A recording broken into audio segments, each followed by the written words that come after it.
Hello दोस्तों, स्वागत है आप सभी का हमारे चैनल दी खटोराय पर। तो जैसा कि आप सभी को पता है 22 और 23 अगस्त को आपका कंप्यूटर अनुदेशक का एग्ज़ाम है। आज के इस वीडियो में हम जानेंगे कि आपकी एक दिन पहले की क्या दिनचर्या होनी चाहिए। जो छोटी छोटी मिस्टेक्स बच्चे एग्ज़ाम में डर की वजह से कर देते हैं, आपको उनसे किस तरह से बचना है और अन्य सभी बातों पर जो आपकी एग्ज़ाम के अंदर स्ट्रेटेजी होने वाली है उन सभी पर चर्चा करेंगे। तो शुरू से अंत तक वीडियो पर बने रहें। सबसे पहले तो आपका जो एग्ज़ाम है वो कहीं पोस्टपोन नहीं होने वाला है। जो फालतू के वीडियोस क्लिक बैट वाले थंबनेल्स बनाए जा रहे हैं उनसे बचिए और समय को बर्बाद नहीं करके पढ़ने पर ध्यान दीजिए। सबसे पहले एग्ज़ाम हॉल पैनिक और माइंडसेट। डर सामान्य है, सभी बच्चों को डर लगता है दोस्तों। सभी को ऐसा लगता है कि मैंने जो पढ़ा है उसमें से पेपर आएगा या नहीं आएगा। एग्जाम से पहले एंजाइटी होना स्वाभाविक है, यह आपकी तैयारी और सीरियसनेस को दर्शाता है। जिस बच्चे ने तैयारी नहीं की आप उसे देख लीजिए, और आपने अगर तैयारी की है तो आप खुद को देख लीजिए। केवल उसी बच्चे को चिंता होगी जिसने अच्छे तरीके से तैयारी की है। कंप्यूटर अनुदेशक के अंदर दो पेपर रहने वाले हैं दोस्तों। एक तो पेपर 1 जिसके अंदर जीके रीजनिंग मैथ आएगी, और पेपर 2 जिसके अंदर टेक और पेडागोजी आएगी। पेपर 1 जीके के लिए मैं आपको पहले ही बता चुका हूं। 4500 प्रश्नों की हमने पीडीएफ बनाकर तैयार कर दी है, जो कि केवल और केवल कंप्यूटर अनुदेशक को ही टारगेट करके बनाई गई है। जो 2022 के अंदर कंप्यूटर अनुदेशक का एग्जाम हुआ था उसके अंदर किस टॉपिक से प्रश्न पूछे गए थे उन सभी टॉपिक्स के पीवाईक्यूज इसके अंदर इंक्लूड किए गए हैं। इस पीडीएफ के अलावा आपको कहीं से भी कोई सी भी किताब उठाने की ज़रूरत नहीं है, कोई सा भी पीवाईक्यू देखने की ज़रूरत नहीं है। ये पीडीएफ आपको केवल और केवल 101 रुपीज़ के अंदर मिल जाएगी। डिस्क्रिप्शन और कमेंट बॉक्स के अंदर आपको व्हाट्सएप चैट का लिंक मिल जाएगा, उस पर आपको लिखना है कंप्यूटर अनुदेशक पीडीएफ। उसके बाद आपको एक क्यूआर कोड मिलेगा, उस पर 101 रुपीज़ पे करके एक स्क्रीनशॉट भेजिए और आपको पीडीएफ मिल जाएगी। और दोस्तों आपको इसमें से प्रश्न क्यों मिलेंगे? क्योंकि हमने वीडियो, पटवार, रीट, चतुर्थ श्रेणी, लैब असिस्टेंट, एलडीसी सभी के लिए पीडीएफ सेल की थी, और जितने भी बच्चों ने उन्हें परचेज किया था सभी को हूबहू प्रश्न देखने को मिले थे। एक बार मैं उन सभी बच्चों के आपको कमेंट्स दिखा देता हूं, उसके बाद इस सेशन को कंटिन्यू करते हैं।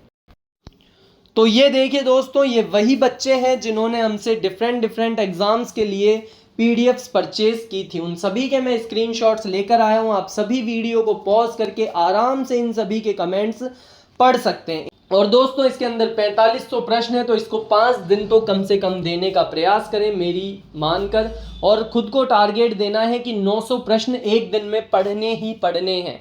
तभी दोस्तों आप इसको कंप्लीट कर पाएंगे, वरना खरीद कर रखने का तो कोई मतलब नहीं है। खरीद कर आपको पढ़ना है, तभी आपका सिलेक्शन होगा। तो जितने भी बच्चों को परचेज करनी है आप परचेज कर सकते हैं। व्हाट्सएप चैट का लिंक आपको डिस्क्रिप्शन और कमेंट बॉक्स में मिल जाएगा। हाय हेलो जैसा मैसेज नहीं करना है, केवल और केवल लिखना है कंप्यूटर अनुदेशक पीडीएफ। और ये पीडीएफ हिंदी में रहने वाली है दोस्तों, तो इंग्लिश में पढ़ने वाले बच्चे मैसेज ना करें। चलिए अब कंटिन्यू करते हैं।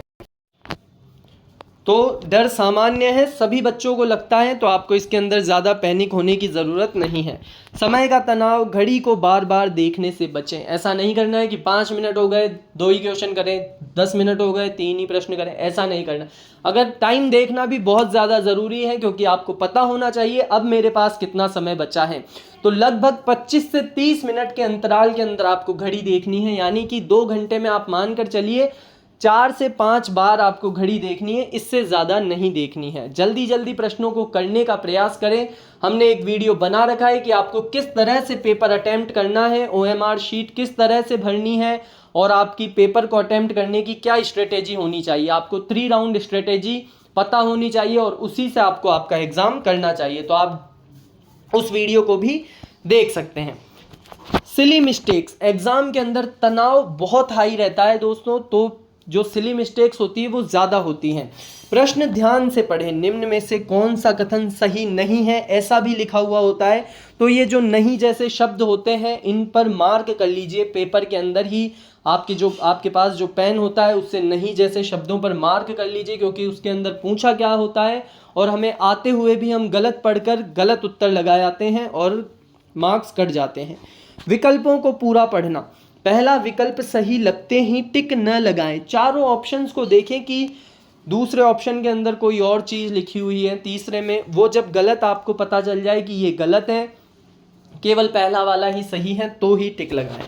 OMR में मिसमैच, उत्तर आते हुए भी गलत गोले भरने की गलती से बचना है, माइंड बिल्कुल फ्रेश रखना है। और जब भी OMR भरे तो सबसे पहले तो प्रश्न नंबर देखें पेपर के अंदर कि पहला प्रश्न है, दूसरा प्रश्न है, जो भी प्रश्न है वो ही OMR के अंदर आपको भरना है, गलत नहीं भरना है दोस्तों। टेंशन की वजह से बच्चे एक ही प्रश्न के 2 गोले भर देते हैं, तो आंसर आते हुए भी गलत हो जाता है।